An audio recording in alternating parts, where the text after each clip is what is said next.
ില് എന്റെ പ്രിയമുള്ളവരെ, ഞാനും നിങ്ങളും നോമ്പ് മുറിക്കുന്ന സമയത്ത് രണ്ട് കൈയും ഉയർത്തിപ്പിടിച്ചിട്ട് അള്ളാഹുവിനോട് ദുആ ചെയ്യുന്ന സമയമുണ്ടല്ലോ. ആ സമയത്ത് നമ്മളുടെയും റബ്ബിന്റെയും ഇടയിലും ഒരു മറയില്ലെന്ന് പ്രവാചകം പഠിപ്പിക്കുമ്പോ എന്റെ പ്രിയമുള്ളവരെ, അള്ളാന്റെ റസൂല് പറയുകയാണ്, യാ സ്വഹാബാ, റമളാൻ മാസത്തിൽ രണ്ട് സമയങ്ങളുണ്ട് സഹാബ. റമളാൻ മാസത്തിൽ രണ്ട് സമയങ്ങളുണ്ട് സഹാബ. ആ രണ്ട് സമയങ്ങളിൽ ആരല്ലാഹുവിനോട് ദുആ ചെയ്താൽ അവന്റെ ദുആ തള്ളപ്പെടില്ലെന്ന് നബിയുനാ റസൂലുള്ളാഹി സ്വല്ലല്ലാഹു അലൈഹി വസല്ലമ തങ്ങൾ പറയുകയാണ്. ദുആ ചെയ്താ സ്വീകരിക്കുന്ന രണ്ട് സമയമുണ്ട്. ദുആ ചെയ്താ സ്വീകരിക്കുന്ന റമളാനിലെ രണ്ട് പ്രത്യേക സമയമുണ്ട്. അല്ലാഹുവിന്റെ റസൂലിനോട് സഹാബത്ത് ചോദിച്ചു, നബിയേ, യാ റസൂലല്ലാഹ്, അല്ലാഹുവിന്റെ പ്രവാചകരെ, ആ രണ്ട് സമയമേതാ നബിയേ? ആ രണ്ട് സമയമേതാ നബിയേ? അല്ലാഹുവിന്റെ റസൂല് പറയുകയാണ്, ഇന്നലില്ലാഹി ഇബാദൻ കുല്ലി ഫിത്ർ. അല്ലാഹുവിന്റെ റസൂല് പറയുകയാണ്, ഇൻദലില്ലാഹി ഇൻദ കുല്ലി ഫിത്രിൻ ഉസ്തഖാഉ മിനന്നാർ. എന്റെ പ്രിയമുള്ള സഹോദരങ്ങളെ, എന്റെ പ്രിയമുള്ള സഹോദരങ്ങളെ, നോമ്പ് മുറിക്കുന്ന സമയമുണ്ടല്ലോ, മഗ്രിബിന്റെ ബാങ്ക് വിളിക്കുന്നതിന് തൊട്ട് മുമ്പുള്ള സമയമുണ്ടല്ലോ, ആ സമയത്ത് ആരല്ലാഹുവിനോട് ദുആ ചെയ്താൽ അല്ലാഹു അവന്റെ ദുആ സ്വീകരിക്കുന്ന സമയമാണ്. ആ സമയത്താണ് 1,00,000 പേരെ പടച്ചവൻ നരകത്തിൽ നിന്ന് കരകയറ്റുന്നത്. മഗ്രിബിന്റെ ബാങ്കുണ്ടല്ലോ, പടച്ചവരെ പാഞ്ഞങ്ങാട് പള്ളിയുടെ മിനാരത്തിൽ നിന്ന് വിളിക്കുന്നത് കേൾക്കാൻ പ്രതീക്ഷയോടുകൂടി ഭക്ഷണങ്ങൾ മുഴുവനും എടുത്തു വെച്ചിട്ട് രണ്ട് കൈയും ഉയർത്തിയിട്ട് ദുആ ചെയ്തു.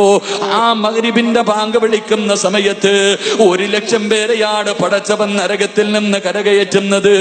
ആ സമയത്ത് ആരെങ്കിലും അല്ലാഹുവിനോട് ദുആ ചെയ്താ അവനെ റബ്ബ് വെറും കൈയോടെ മടക്കില്ലെന്ന് ത്വാഹ റസൂലുള്ളാഹി സല്ലല്ലാഹു അലൈഹി വസല്ലം. ആ സമയത്താണല്ലോ നമ്മൾ ഏറ്റവും കൂടുതൽ സംസാരിക്കുന്നത്. രാവിലെ മുതൽ വൈകുന്നേരം വരെ 13.5 മണിക്കൂർ നോമ്പ് പിടിച്ചിട്ട് അവസാനം നോമ്പ് മുറിക്കുന്നതിന് 10-15 മിനിറ്റ് മുമ്പ് എന്റെ പ്രിയമുള്ളവരെ കൂടിയിരുന്നിട്ട് പല പല ചർച്ചകളാണ്. പള്ളിക്കകത്ത് നോമ്പ് മുറിക്കാൻ ഒരുമിച്ചിരുന്നിട്ട് എന്റെ പ്രിയമുള്ളവരെ അവിടെ ഇരുന്ന് ചർച്ച ചെയ്യുന്നത് മറ്റു പല കാര്യങ്ങളാണ്. എന്റെ പ്രിയപ്പെട്ട സഹോദരിമാർക്ക് ഇരിക്കാൻ സമയമില്ല. അവർക്ക് രാവിലെ മുതൽ ജോലി തുടങ്ങിയതാണ്. പെങ്ങളെ, നോമ്പ് തുറിക്കുന്നതിനൊരു 10 മിനിറ്റ് മുമ്പ് നിന്റെ ജോലി മുഴുവനും തീർത്തിട്ട് മോളെ പള്ളിക്കാട്ടില് പോകുമ്പോ രക്ഷപ്പെടണ്ടേ, നരകത്തിൽ നിന്ന് രക്ഷപ്പെടണ്ടേ. പൊന്നുമോളെ, ദുആ ചെയ്താ സ്വീകരിക്കുന്ന സമയമാണ്. പാഴാക്കല്ലേ, പാഴാക്കല്ലേ.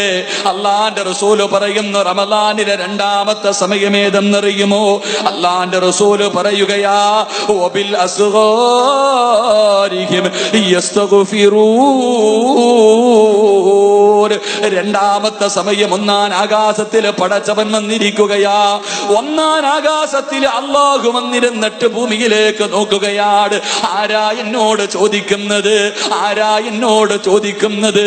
എനിക്ക് ദുആ ചെയ്യുന്നവന് ഞാൻ മറുപടി തരാമെന്ന് പറഞ്ഞ് ഒന്നാം ആകാശത്തിൽ അല്ലാഹു വന്നിരിക്കുന്ന സമയമുണ്ട്. എപ്പോഴെന്നറിയുമോ? ഇടയത്താഴം കഴിക്കാൻ എഴുന്നേക്കുമല്ലോ. 3 മണിക്ക് 4 മണിക്ക് എഴുന്നേറ്റ് ഭക്ഷണം കഴിച്ചിട്ട് അല്ലാഹുവേ, പള്ളിയുടെ മിനാരത്തിൽ നിന്ന് അസ്സലാത്തു ഖൈറും മിനന്നൗം. അപ്പൊ സുബഹിന്റെ ബാങ്ക് വിളിക്കുന്നത് പ്രതീക്ഷിച്ചിരിക്കുന്ന സമയമുണ്ടല്ലോ. അല്ലാഹുവിന്റെ റസൂല് പറയുകയാണ്, ഭക്ഷണം കഴിച്ചതിന് ശേഷം സുബഹി നമസ്കാരത്തിന്റെ മുമ്പ് ആരല്ലാഹുവിനോട് ദുആ ചെയ്താലും അവനെ റബ്ബ് വെറും കൈയോടെ മടക്കില്ല.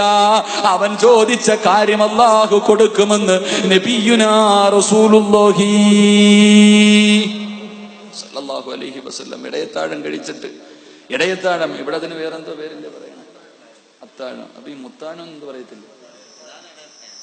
എന്തായാലും കൊള്ളാം. ഞങ്ങളുടെ നാട്ടിൽ നിന്ന് ഇവിടെ മുത്താഴവും ഇടയത്താഴവും അവസാനത്തെ അത്താഴവും അള്ളാഹു നമ്മളെയൊക്കെ കാക്കുമാറാകട്ടെ. എന്റെ പ്രിയമുള്ള സഹോദരങ്ങളെ, രാവിലെ എഴുന്നേറ്റ് കഴിക്കുന്ന ഭക്ഷണം, ആ ഭക്ഷണം കഴിച്ചിട്ട് ചിലരൊക്കെ 3 മണിക്കൊക്കെ എഴുന്നേറ്റ് അല്ലാഹ് ഇനിയും ഉണ്ടല്ലോ 1.25 മണിക്കൂർ ഇത്തിരി നേരം കിടക്കും, ഉറങ്ങിക്കളെ.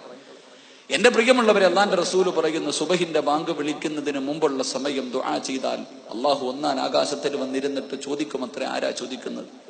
ആരാ എന്നോട് ചോദിക്കണത്? ഞാൻ തരാം. ആ സമയത്ത് ദുആ ചെയ്താൽ സ്വീകരിക്കുമെന്ന് നബിഗിന റസൂലുള്ളാഹി സ്വല്ലല്ലാഹു അലൈഹി വസല്ലം. അല്ലാഹു ദുആ ചെയ്യാൻ ഭാഗ്യം നൽകി അനുഗ്രഹിക്കുമാറാകട്ടെ. മഹാനായ റസൂലുള്ളാഹി സ്വല്ലല്ലാഹു അലൈഹി വസല്ലം തങ്ങൾ പറയുകയാണ്,